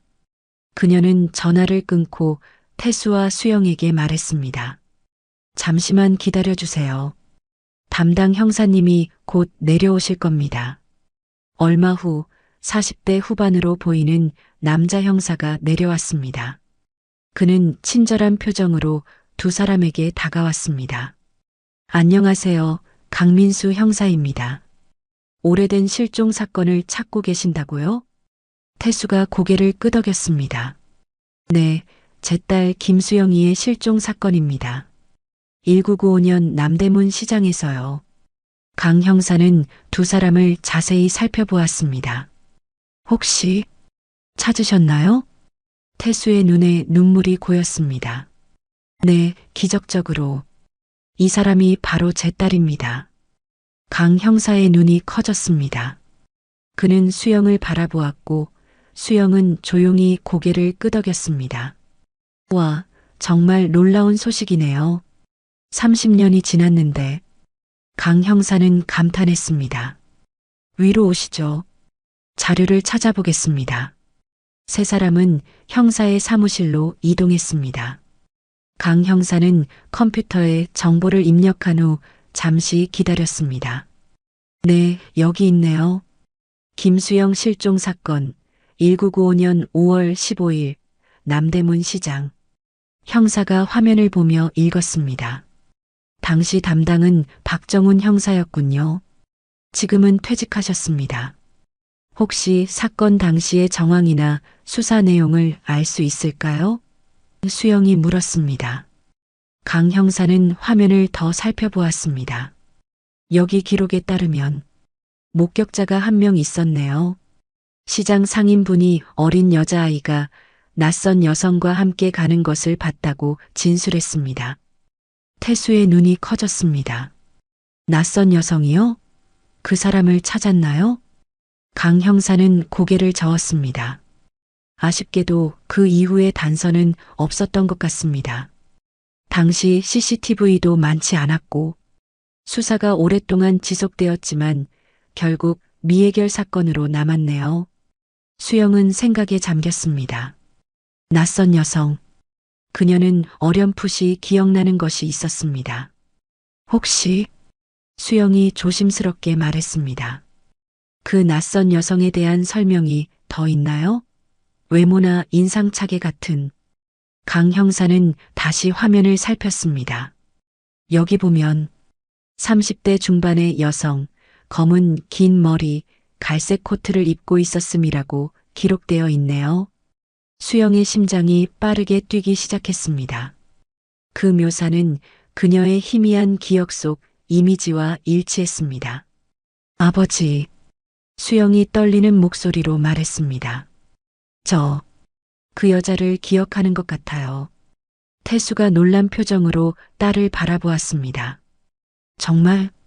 수영은 고개를 끄덕였습니다. 갈색 코트, 그리고 달콤한 향수 냄새, 그리고 그녀는 갑자기 눈을 크게 뜨고 숨을 들이켰습니다. 그녀가 저에게 엄마가 아프시대. 지금 병원에 계시니 데려다 주겠다고 했어요. 태수의 얼굴이 창백해졌습니다. 그래서 내가 그 사람을 따라간 거구나. 강 형사는 이 새로운 정보에 집중했습니다. 혹시 그 이후에 무슨 일이 있었는지 기억나세요? 수영은 이마를 찌푸리며 기억을 더듬었습니다. 그 여자가 저를 차에 태웠고 우리는 오래 달렸어요. 그리고 어떤 건물에 도착했는데 병원이 아니었어요. 어떤 건물이었지?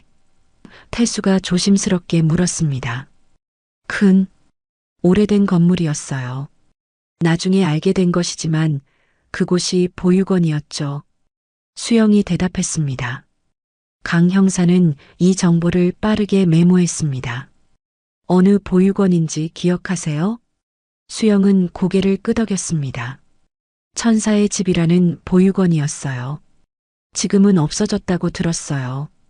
강 형사는 컴퓨터에 추가 검색을 했습니다. 네, 여기 있네요. 천사의 집 보육원. 2010년에 문을 닫았군요. 태수는 깊은 생각에 잠겼습니다. 그 여자는 왜 수영이를 데려간 걸까요? 강 형사는 조심스럽게 의견을 제시했습니다. 여러 가능성이 있을 수 있습니다. 아동 납치 사건은 다양한 동기가 있을 수 있어요. 수영은 갑자기 기억해냈습니다. 그 여자, 울고 있었어요. 차 안에서 계속 울었어요. 그리고 미안해, 정말 미안해라고 중얼거렸어요. 태수와 강 형사는 놀란 표정으로 수영을 바라보았습니다. 혹시 그 여자가 아이를 잃은 사람이었을까요? 태수가 추측했습니다. 강 형사는 심각한 표정으로 고개를 끄덕였습니다. 가능성이 높아 보입니다. 정신적 문제로 다른 사람의 아이를 자신의 아이라고 착각하거나 아이를 잃은 슬픔을 극복하지 못해 다른 아이를 데려가는 사례가 있습니다. 수영은 복잡한 감정에 휩싸였습니다. 한편으로는 자신을 납치한 여성에 대한 분노가 있었지만 다른 한편으로는 그 여성이 느꼈을 고통에 대한 이상한 연민도 느껴졌습니다. 그런데 수영이 질문했습니다. 왜 그 여자는 저를 보육원에 데려다 놓은 걸까요? 자신이 키우려고 했다면 강 형사가 추측했습니다. 어쩌면 나중에 죄책감을 느꼈거나 상황이 여의치 않게 되었을 수도 있습니다. 어떤 이유로든 결국 아이를 직접 키우는 대신 보육원에 맡기는 결정을 내린 것 같네요. 태수는 한숨을 내쉬었습니다. 그 여자를 찾을 수 있을까요? 지금이라도? 강 형사는 솔직하게 대답했습니다. 사실 쉽지 않을 것 같습니다. 목격자의 단순 묘사만으로는 30년이 지난 지금 그 사람을 찾는 것은 거의 불가능에 가깝습니다. 태수는 실망한 표정을 지었지만 수영은 아버지의 손을 잡았습니다. 아버지, 괜찮아요. 중요한 건 우리가 다시 만났다는 거예요. 그 여자를 찾아 무엇을 하시려고요? 태수는 잠시 생각하다가 고개를 끄덕였습니다. 내 말이 맞아.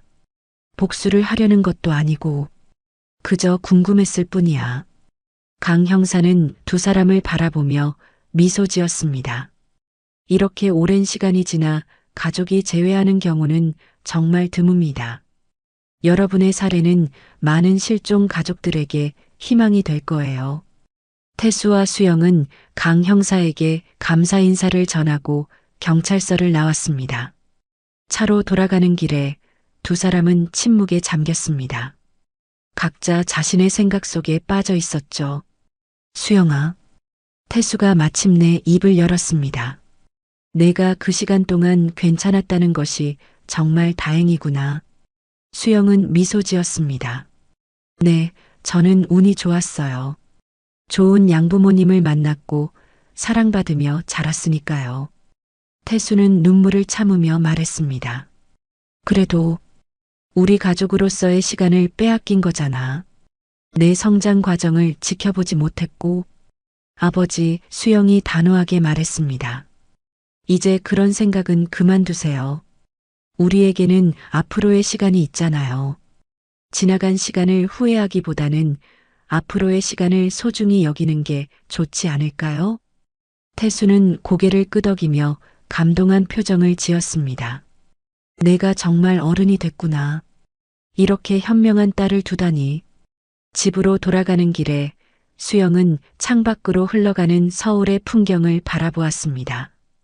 그녀의 마음은 이제 조금씩 평온을 찾아가고 있었습니다.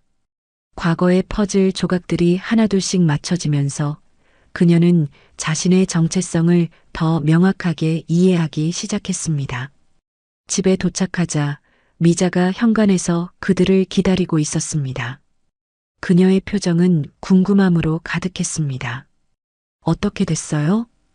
미자가 물었습니다. 태수와 수영은 경찰서에서 알게 된 정보를 상세히 이야기했습니다.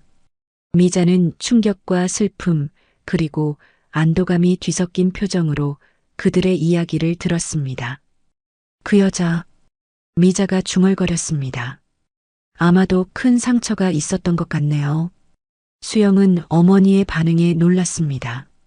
그녀는 분노나 증오를 기대했지만 미자의 목소리에서는 오히려 이해와 연민이 느껴졌습니다.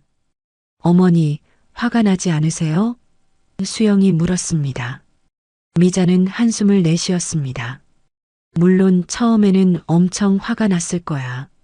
하지만 30년이라는 시간이 지나면서 그리고 지금 내가 건강하게 우리 곁으로 돌아온 것을 보니 더 이상의 분노는 의미가 없는 것 같아. 태수도 고개를 끄덕였습니다. 그래, 미자 말이 맞아. 이제 우리는 앞으로를 바라봐야 해. 세 사람은 거실에 앉아 차를 마시며 이야기를 나눴습니다. 대화는 자연스럽게 수영의 미래 계획으로 이어졌습니다. 그런데 수영아, 앞으로 어떻게 지낼 생각이니? 태수가 물었습니다. 물론 내 생활이 있으니까 우리가 방해하고 싶진 않지만 수영은 잠시 생각에 잠겼습니다. 그녀는 지난 며칠 동안 이 문제에 대해 많이 고민해 왔습니다. 일단 병원 일은 계속할 거예요. 하지만 부모님과 더 많은 시간을 보내고 싶어요. 미자의 얼굴에 미소가 번졌습니다. 정말? 우리도 그러면 정말 좋을 것 같아. 사실, 수영이 조심스럽게 말을 이어갔습니다. 제 아파트가 병원에서 가깝긴 하지만 주말에는 이곳에 와서 지내는 것도 좋을 것 같아요. 그리고 휴가 때는 여행도 함께 가고. 태수와 미자는 기쁨에 찬 표정으로 서로를 바라보았습니다. 그들의 꿈이 하나씩 이루어지고 있었습니다. 그리고 수영이 말을 이었습니다. 제 이름도 공식적으로 변경하고 싶어요. 이지연에서 김수영으로요. 물론 병원에서는 혼란을 피하기 위해 당분간 두 이름을 함께 사용할 거지만 태수의 눈에 눈물이 고였습니다. 수영아, 아버지, 어머니, 수영이 진지하게 말했습니다. 저는 이제 제 정체성을 찾았어요. 저는 이지연이기도 하고 김수영이기도 해요. 그리고 두 가지 모두를 받아들이고 싶어요. 미자는 딸에게 다가가 꼭 안아주었습니다. 우리 딸, 정말 자랑스러워. 그날 저녁 세 사람은 함께 저녁 식사를 하며 미래에 대한 계획을 세웠습니다. 수영은 다음 주에 이름 변경 절차를 시작하기로 했고, 태수는 자신의 회사 일부 지분을 딸에게 상속하는 방안을 고려하고 있었습니다. 수영아, 내가 의사라서 자랑스럽구나. 태수가 말했습니다. 하지만 혹시 회사 일에도 관심이 있다면 언제든지 함께 할 수 있어. 수영은 미소 지었습니다. 감사해요, 아버지. 일단은 의사로서의 길을 계속 가고 싶어요. 하지만 회사 일도 조금씩 배워볼게요. 밤이 깊어가면서 수영은 자신의 아파트로 돌아갈 준비를 했습니다. 내일은 병원에서 중요한 수술이 있었기 때문이었습니다. 내일 수술 잘해. 미자가 현관에서 딸을 배웅하며 말했습니다. 태수도 옆에 서서 미소 지었습니다. 우리 딸이 최고의 의사니까 걱정 없지. 수영은 부모님을 꼭 안아주었습니다. 내일 수술 끝나고 전화드릴게요. 태수와 미자는 수영이 차를 타고 떠나는 모습을 지켜보았습니다. 그들의 눈에는 행복의 눈물이 고여 있었습니다. 여보, 믿어지세요? 미자가 남편에게 물었습니다. 우리 수영이가 정말 돌아왔어요. 태수는 아내의 어깨를 감싸 안았습니다. 30년을 기다렸지만 기다림이 헛되지 않았어. 수영은 다음 날 아침 일찍 병원에 도착했습니다. 그녀의 마음은 어제와는 조금 달랐습니다. 여전히 그녀는 유능한 심장 전문의 이지연이었지만 이제 그녀는 자신이 누구인지 어디에서 왔는지 알게 되었습니다. 그녀의 걸음은 더 가볍고 시선은 더 또렷했습니다. 이지연 선생님, 오늘 수술 준비 다 됐습니다. 수석 간호사가 다가와 말했습니다. 네, 감사합니다. 수영이 미소 지으며 대답했습니다. 그녀는 수술실로 향하기 전 잠시 자신의 사무실에 들러 집중할 시간을 가졌습니다. 창가에 서서 병원 밖 풍경을 바라보았죠. 사람들이 바쁘게 오가는 모습, 아이를 안고 병원으로 들어오는 엄마의 모습, 퇴원하는 환자를 맞이하러 온 가족들. 수영은 문득 모든 것이 새롭게 보인다고 느꼈습니다. 내가 이 병원에서 일하는 동안 얼마나 많은 가족들의 재회를 지켜봤을까? 수영은 중얼거렸습니다. 그리고 이제는 내가 그런 기적을 경험하게 되다니. 그녀의 핸드폰이 울렸습니다. 미자였습니다. 수영아, 잘 도착했니? 어머니의 따뜻한 목소리가 들렸습니다. 네, 어머니. 곧 수술이 있어요. 그래, 긴장하지 말고 잘해. 어머니가 여기서 응원할게. 수영은 가슴속에서 따뜻함이 번지는 것을 느꼈습니다. 30년 만에 다시 찾은 부모님의 사랑은 그녀에게 새로운 에너지를 주었습니다. 고마워요, 어머니. 저녁에 뵐게요. 전화를 끊고 수영은 수술 가운을 입고 손을 씻은 후 수술실로 향했습니다.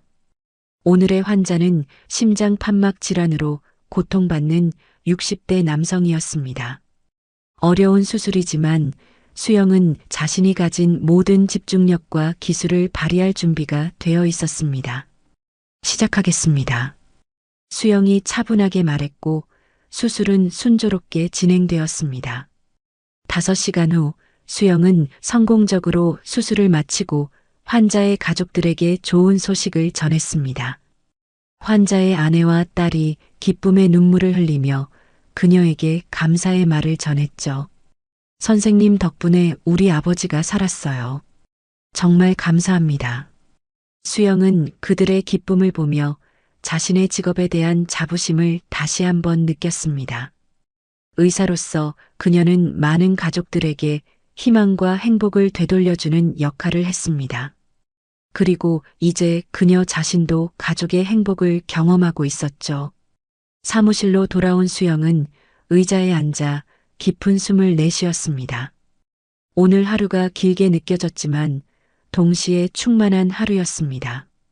그녀는 핸드폰을 꺼내 태수에게 전화를 걸었습니다. 아버지, 수술 잘 끝났어요. 다행이구나. 수고했어, 수영아. 태수의 목소리에는 자랑스러움이 가득했습니다. 오늘 저녁에 뭐 하세요? 수영이 물었습니다. 특별한 계획은 없어. 어머니가 저녁 식사 준비하고 있지. 제가 와도 될까요? 오늘은 제가 와인 한 병 사갈게요. 태수의 목소리가 밝아졌습니다. 당연하지. 언제든 우리 집은 내 집이야. 수영은 미소 지었습니다. 우리 집이라는 말이 이제는 새로운 의미로 다가왔습니다. 그녀에게는 이제 2개의 집, 2쌍의 부모가 있었지만 그것은 혼란이 아닌 축복이었습니다. 퇴근 시간이 되자 수영은 병원을 나와 근처 와인샵에 들렀습니다. 그녀는 좋은 레드와인 한 병과 함께 꽃다발도 샀습니다. 부모님에게 드릴 작은 선물이었죠. 태수의 집에 도착했을 때 미자는 현관에서 딸을 반갑게 맞이했습니다. 수영아, 와인까지 사왔구나. 고마워. 별 말씀을요, 어머니. 아, 이 꽃은 어머니께 드리는 거예요. 미자는 감동한 표정으로 꽃다발을 받았습니다. 아이고, 이런 거 안 사와도 되는데. 세 사람은 거실에서 와인을 나누며 대화를 나눴습니다. 태수는 자신의 회사 이야기를, 미자는 젊은 시절 수영이의 이야기를 들려주었고, 수영은 의사가 되기까지의 여정을 공유했습니다. 사실 처음부터 의사가 되고 싶었던 건 아니었어요. 수영이 말했습니다. 고등학교 때까지는 작가가 되고 싶었거든요. 소설을 쓰는 걸 좋아했어요. 미자가 놀란 표정을 지었습니다. 정말? 우리 수영이가 어릴 때도 이야기 만들기를 좋아했는데 내 방에 있는 공책들에는 내가 지은 이야기들이 가득했어. 수영은 그 말에 놀랐습니다. 어쩌면 그녀의 어린 시절 취향과 재능이 무의식적으로 이어져 온 것인지도 모릅니다. 그런데 왜 의사가 됐니? 태수가 궁금해했습니다. 수영은 잠시 생각에 잠겼습니다. 18살 때 제 양아버지가 심장마비로 쓰러지셨어요. 다행히 회복하셨지만 그때 저는 사람의 생명을 구하는 일에 매력을 느꼈어요. 특히 심장. 그것은 생명의 근원이니까요. 태수와 미자는 딸의 이야기를 경청하며 놓쳤던 시간 동안 그녀가 어떻게 성장했는지 상상해 보았습니다. 양부모님은 어떤 분들이셨어? 미자가 조심스럽게 물었습니다. 정말 좋은 분들이세요. 수영의 표정이 따뜻해졌습니다. 양아버지는 대학 교수셨고 양어머니는 초등학교 선생님이셨어요. 두 분 다 책을 좋아하셔서 집에는 항상 책이 가득했죠. 언젠가 우리도 만날 수 있을까? 태수가 조심스럽게 제안했습니다. 수영은 고개를 끄덕였습니다. 물론이죠. 양어머니도 부모님을 만나고 싶어 하실 거예요. 다음 주말에 대구에 계신 양어머니를 모시고 올게요. 그날 밤 수영은 부모님 집에서 하룻밤을 더 묵기로 했습니다. 그녀는 이제 점점 더 이 집이 자신의 집이라는 느낌을 받고 있었습니다. 수영이의 방에 누워 그녀는 지난 며칠간의 일들을 되새겨 보았습니다. 그리고 문득 궁금증이 생겼습니다. 다음 날 아침 수영은 부모님에게 질문했습니다. 혹시 제 출생 기록이나 사진 같은 게 더 있을까요? 태수와 미자는 서로를 바라보고 고개를 끄덕였습니다. 물론이지. 태수가 대답했습니다. 서재에 내 모든 서류가 보관되어 있어. 태수는 수영을 서재로 안내했고 그곳에서 오래된 금고를 열었습니다. 그 안에는 여러 서류 봉투와 앨범이 정리되어 있었습니다. 여기. 태수가 한 봉투를 꺼냈습니다. 내 출생 증명서와 예방접종 기록, 그리고 유치원 생활 기록부까지 다 있어. 수영은 조심스럽게 서류들을 펼쳐보았습니다. 그녀의 본명, 생년월일, 혈액형, 모든 것이 그녀가 알고 있던 것과 일치했습니다. 그녀는 자신의 작은 손도장이 찍힌 유치원 입학 서류를 보며 미소 지었습니다. 이건 수영이 한 사진을 집어들었습니다. 그녀의 돌잔치 사진이었습니다. 아기 수영은 전통 한복을 입고 환하게 웃고 있었고 태수와 미자는 그녀의 양옆에서 행복한 미소를 짓고 있었습니다. 내 돌잔치 때 사진이야. 미자가 설명했습니다.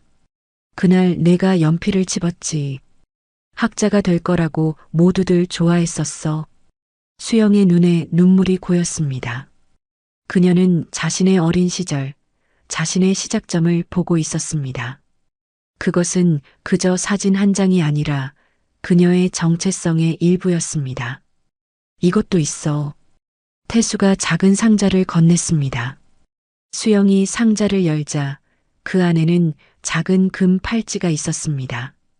이건 내가 태어났을 때 선물한 거야. 태수가 설명했습니다.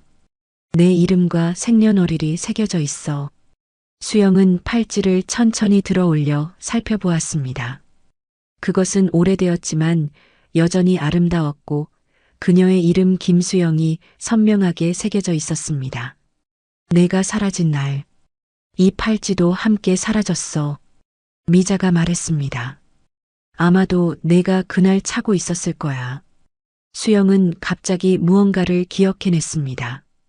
맞아요. 저는 이 팔찌를 오랫동안 갖고 있었어요. 보육원에 있을 때도. 하지만 나중에 잃어버렸던 것 같아요. 태수와 미자는 놀란 표정을 지었습니다. 정말? 태수가 물었습니다. 네, 이 팔찌가 제 유일한 소지품이었어요. 하지만 이름이 새겨진 것은 몰랐어요. 너무 어렸으니까. 수영이 설명했습니다. 세 사람은 이 새로운 연결고리에 감격했습니다. 그것은 마치 과거와 현재를 이어주는 물리적인 증거 같았습니다. 이걸 다시 내게 주고 싶어. 미자가 말했습니다. 이제는 제대로 맞을지 모르겠지만 수영은 팔찌를 손목에 대보았습니다. 놀랍게도 그것은 여전히 그녀의 손목에 잘 맞았습니다. 완벽해요. 수영이 미소 지었습니다. 그날 오후 수영은 병원으로 복귀하기 전에 중요한 결정을 내렸습니다. 그녀는 공식적으로 자신의 이름을 이지연에서 김수영으로 변경하는 절차를 시작할 것이며 병원에서도 점차 자신의 본명을 사용하기로 했습니다. 아버지, 어머니, 수영이 출발 전에 말했습니다. 저는 이제 제 진짜 이름으로 살고 싶어요. 김수영으로요.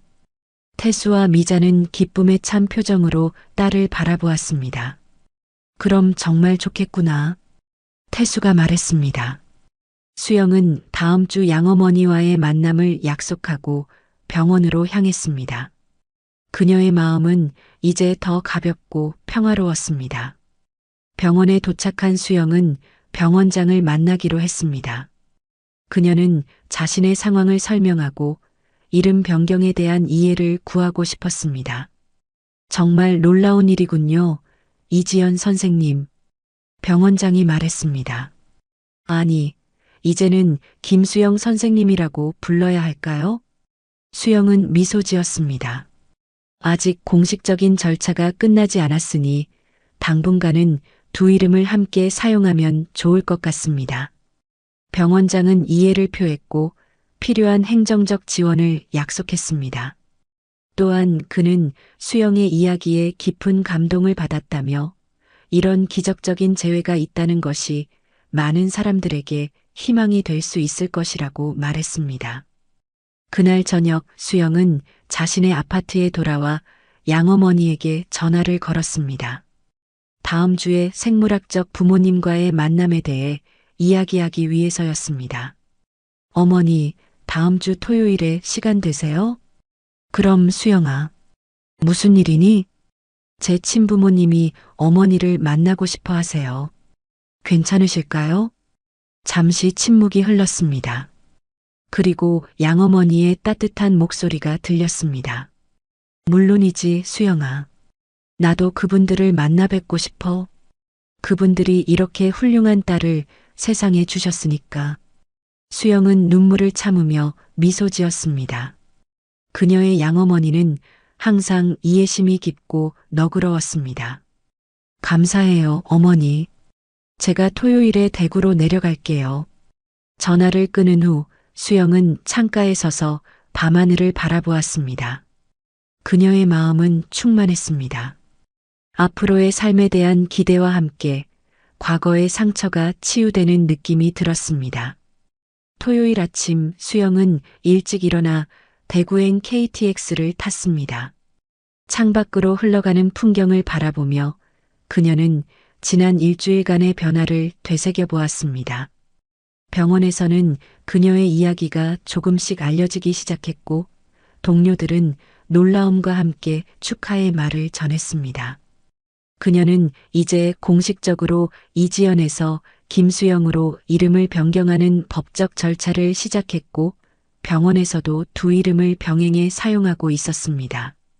대구역에 도착하자 익숙한 얼굴이 보였습니다. 양어머니 박영숙이 환한 미소로 그녀를 기다리고 있었습니다.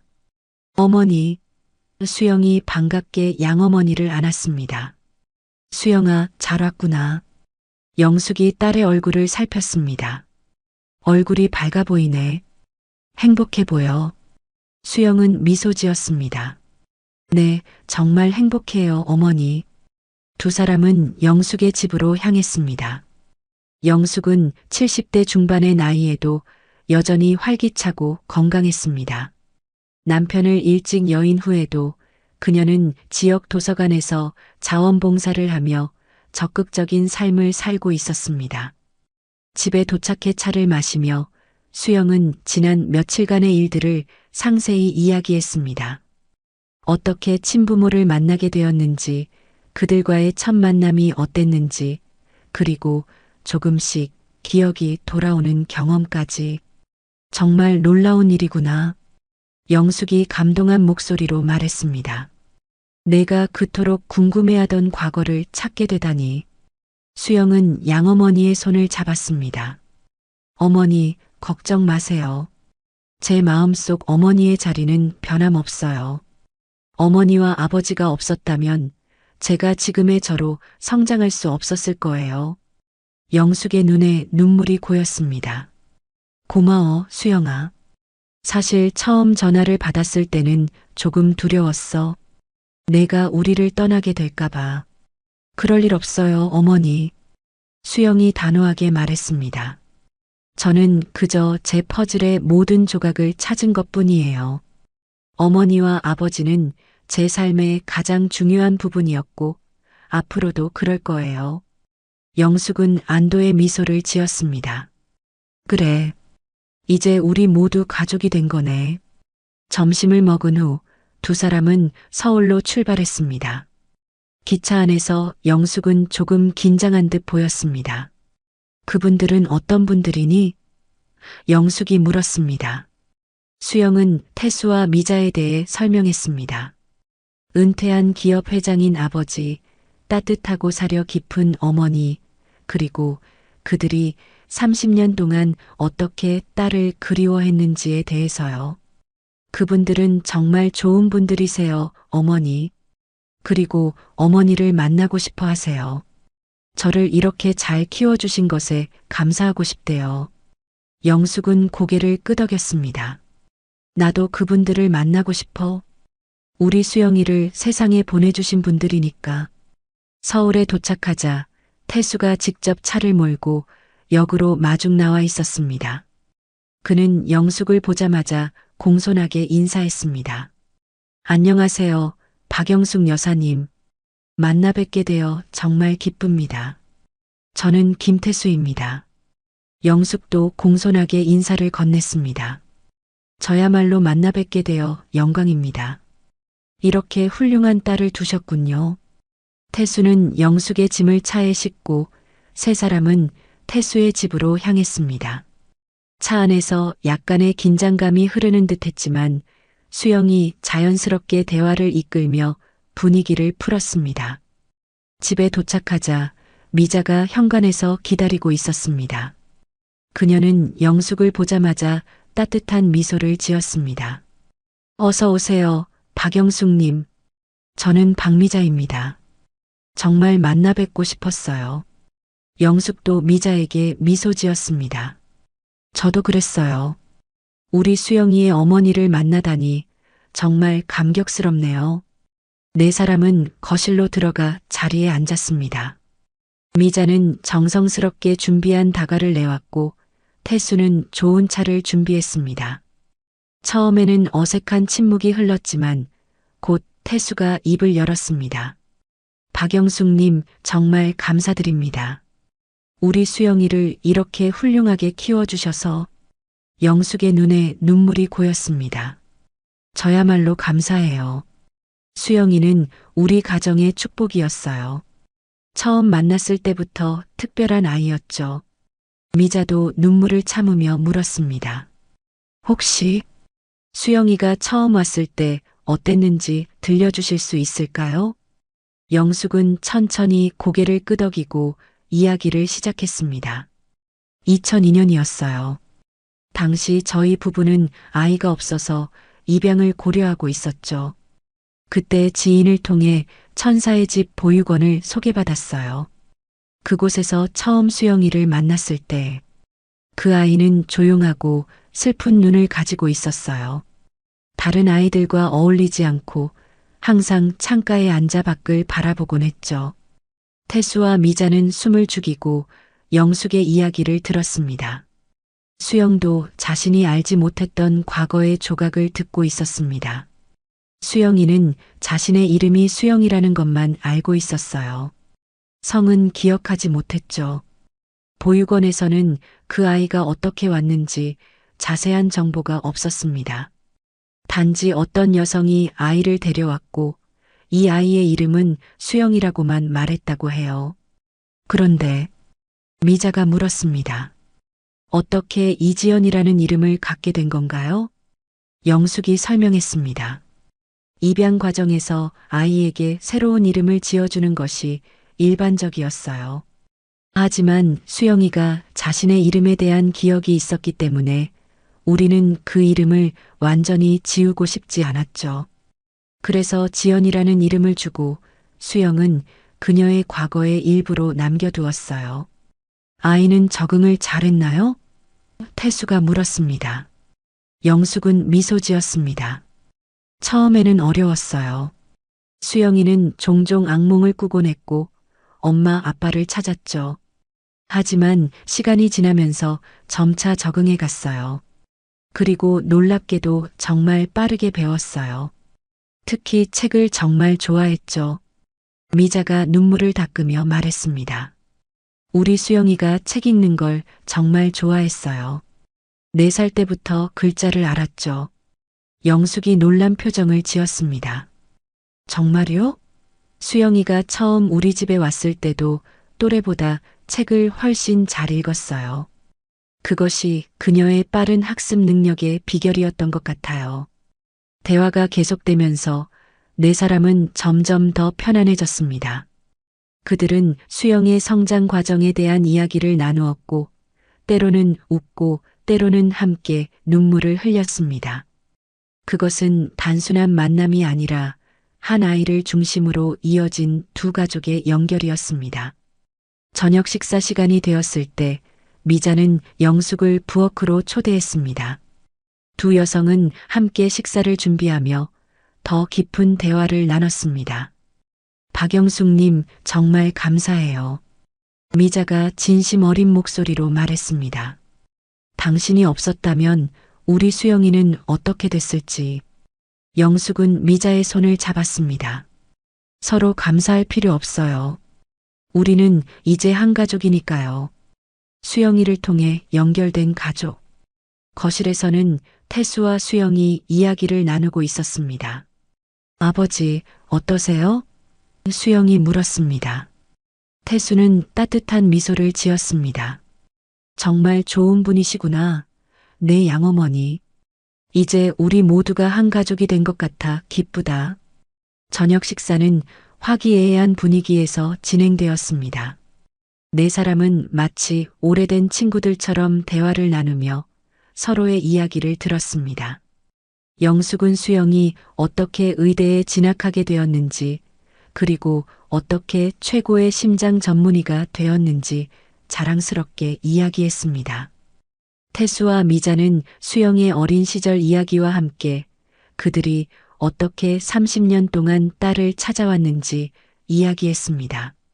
식사가 끝난 후 태수는 특별한 제안을 했습니다. 박영숙님, 내일 우리 함께 나들이를 가는 건 어떨까요? 날씨도 좋고 가족으로서 첫 외출이 될 것 같아서요. 영숙은 기쁘게 동의했습니다. 좋은 생각이에요. 저도 서울에 온 김에 수영이와 함께 시간을 보내고 싶었거든요. 그날 밤 수영은 영숙을 위해 준비된 손님방으로 양어머니를 안내했습니다. 어머니, 괜찮으세요? 수영이 걱정스럽게 물었습니다. 영숙은 미소 지었습니다. 물론이지, 수영아. 오히려 너무 좋아. 내 부모님은 정말 좋은 분들이구나. 다행이에요. 수영이 안도했습니다. 저는 두 가족 모두가 편하게 지냈으면 좋겠어요. 영숙은 수영의 손을 잡았습니다. 수영아, 넌 항상 특별한 아이였어. 이제 알겠구나. 넌 두 세계를 연결하는 달이야. 그리고 난 내가 자랑스러워. 수영은 양어머니를 꼭 안아주었습니다. 사랑해요, 어머니. 다음 날 4사람은 함께 서울 근교의 아름다운 공원으로 나들이를 갔습니다. 가을의 마지막 햇살이 공원을 따뜻하게 비추고 알록달록한 단풍이 그들을 반겨주었습니다. 그들은 함께 걷고 이야기하고 웃으며 시간을 보냈습니다. 점심시간에 태수가 준비해온 도시락을 펼쳤고 4사람은 벤치에 앉아 식사를 했습니다. 미자와 영숙은 마치 오래된 친구처럼 서로의 요리 비법을 교환하며 대화를 나눴고 태수는 조용히 그 모습을 바라보며 미소 지었습니다. 아버지, 행복해 보이세요. 수영이 태수 옆에 앉으며 말했습니다. 태수는 딸을 바라보았습니다. 그래, 정말 행복하구나. 우리 가족이 이렇게 다시 모였다는 게 믿기지 않아. 수영도 미소 지었습니다. 저도요.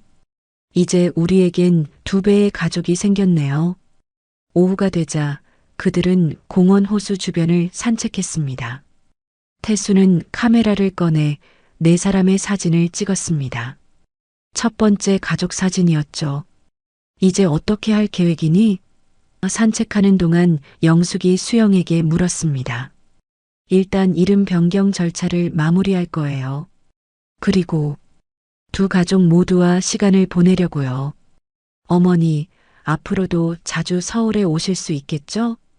영숙은 고개를 끄덕였습니다. 물론이지. 그리고 내 부모님도 언제든지 대구로 초대하고 싶어. 해가 저물기 시작할 때 4사람은 공원을 떠나 태수의 집으로 돌아왔습니다. 영숙은 내일 아침 일찍 대구로 돌아가야 했기 때문에 그들은 마지막 저녁을 함께 보내기로 했습니다. 저녁 식사를 마친 후 태수가 특별한 제안을 했습니다. 다음 달은 수영이의 생일이지요? 태수가 영숙에게 물었습니다. 영숙이 고개를 끄덕였습니다. 그래요. 11월 15일이죠.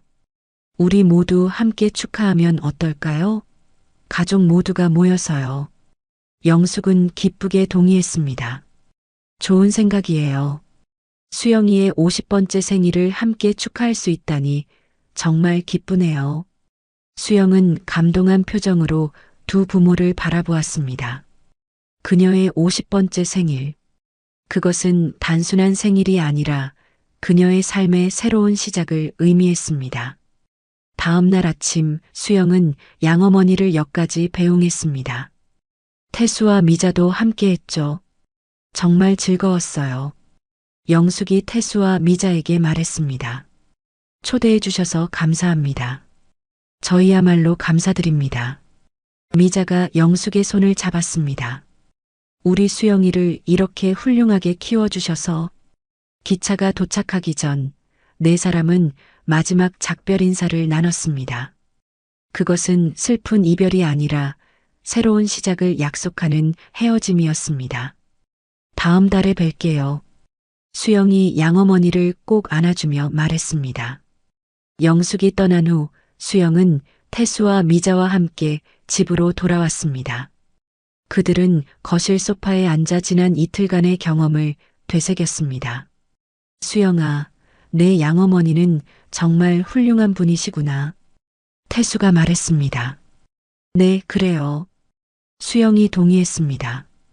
어머니는 제 인생의 가장 큰 지지자셨어요. 그리고 이제 제게는 2 분의 어머니가 계시네요. 얼마나 행운인지 몰라요. 미자는 딸의 손을 잡았습니다. 우리 모두 행운아야. 30년이라는 긴 세월을 지나 이렇게 다시 만날 수 있다니. 수영은 부모님의 손을 꼭 잡았습니다. 이제부터는 잃어버린 시간을 조금씩 되찾아가요. 함께요. 그렇게 수영의 새로운 삶이 시작되었습니다. 그녀는 이제 김수영이라는 본래의 이름으로 2 가족의 사랑 속에서 살아가게 되었습니다.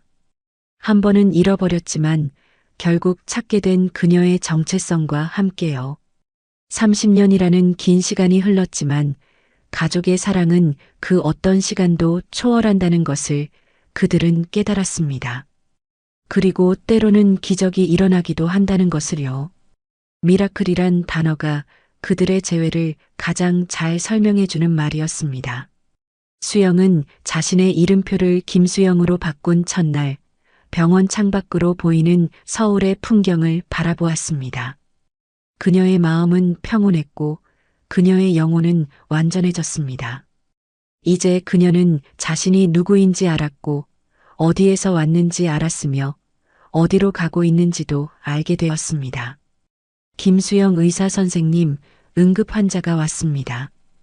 간호사의 목소리가 들렸습니다. 수영은 미소 지으며 응급실로 향했습니다. 그녀의 삶은 계속되고 있었고 이제 그 삶은 더 의미 있고 충만해졌습니다.